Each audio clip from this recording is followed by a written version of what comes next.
Good afternoon, this is Chet Porter with MarineMax Savannah. Just want to tell you about this 2016 27 Dauntless.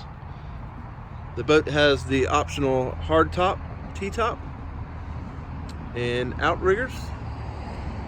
The boat is powered with twin 225 Mercury Verado engines. All covers were standard from Boston Whaler. Has a flip-up bench seat in the stern.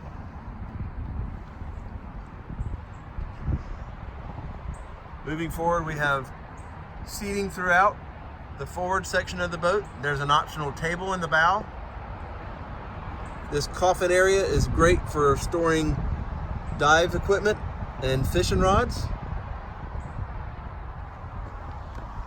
The boat has a triple axle trailer, and it's been kept in a stored facility, so never sat out in the sun. It's in really great shape. It has the optional windlass on the bow,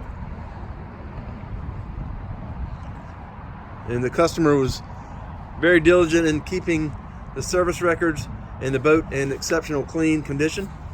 So give us a call. Chet Porter, MarineMax Savannah. Thank you.